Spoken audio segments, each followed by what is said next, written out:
एक राजा के राज्य में सभी लोग एकादशी का व्रत रखते थे। प्रजा तथा नौकरों चाकरों से लेकर पशुओं तक को एकादशी के दिन अन्न नहीं दिया जाता था। राजा को लगता था कि उसके द्वारा सभी को जबरन एकादशी का व्रत कराने से भगवान उस पर प्रसन्न होंगे और उसे उत्तम पद की प्राप्ति होगी। एक दिन किसी दूसरे राज्य का एक व्यक्ति राजा के पास आकर बोला, महाराज कृपा करके मुझे नौकरी पर रख लें। तब राजा ने उसके सामने एक शर्त रखी कि ठीक है, रख लेते हैं, किंतु रोज तो तुम्हें खाने को सब कुछ मिलेगा, पर एकादशी को अन्न नहीं मिलेगा। उस व्यक्ति ने उस समय हाँ कर ली, पर एकादशी के दिन जब उसे फलाहार का सामान दिया गया तो वह राजा के सामने जाकर गिड़गिड़ाने लगा, महाराज इससे मेरा पेट नहीं भरेगा, मैं तो भूखा ही मर जाऊंगा, मुझे अन्न दे दो। राजा ने उसे शर्त की बात याद दिलाई, पर वह अन्न छोड़ने को राजी नहीं हुआ। तब राजा ने सोचा कि उसे अन्न दे देते हैं, इससे उसका ही अनिष्ट होगा और भगवान उसे एकादशी के दिन अन्न खाने के कारण सजा भी देंगे। अतः राजा ने उसे आटा, दाल, चावल आदि दे दिए।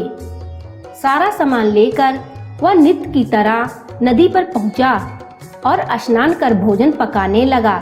जब भोजन बन गया तो वह भगवान को बुलाने लगा, आओ भगवान, भोजन तैयार है। उसके बुलाने पर पीतांबर धारण किए भगवान अपने चतुर्भुज रूप में आ पहुँचे तथा प्रेम से उसके साथ भोजन करने लगे। भोजन आदि करके भगवान अंतर ध्यान हो गए तथा वह अपने काम पर चला गया। 15 दिन के बाद अगली एकादशी को वह राजा से कहने लगा कि महाराज मुझे दुगना सामान दीजिए। उस दिन तो मैं भूखा ही रह गया। राजा ने कारण पूछा तो उसने बताया कि हमारे साथ भगवान भी खाते हैं, इसलिए हम दोनों के लिए ये सामान पूरा नहीं होता। यह सुनकर राजा को बड़ा आश्चर्य हुआ। वह बोला, मैं नहीं मान सकता कि भगवान तुम्हारे साथ खाना खाते हैं, तुम तो बड़े अधर्मी हो, एकादशी के दिन भी अन्न खाते हो। मुझे नहीं लगता है कि भगवान तुम्हारे बुलाने पर आए होंगे और एकादशी के दिन उन्होंने भी अन्न खाया होगा। मैं तो इतना व्रत रखता हूँ, पूजा करता हूँ, पर भगवान ने मुझे कभी दर्शन नहीं दिए। राजा की बात सुनकर वह बोला, महाराज यदि आपको विश्वास ना हो तो साथ चलकर देख लें। राजा मान गया और उसके साथ नदी के किनारे पहुंचा।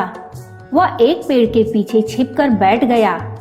उस व्यक्ति ने भोजन बनाया तथा भगवान को पुकारने लगा, आओ भगवान, भोजन तैयार है। लेकिन भगवान नहीं आए।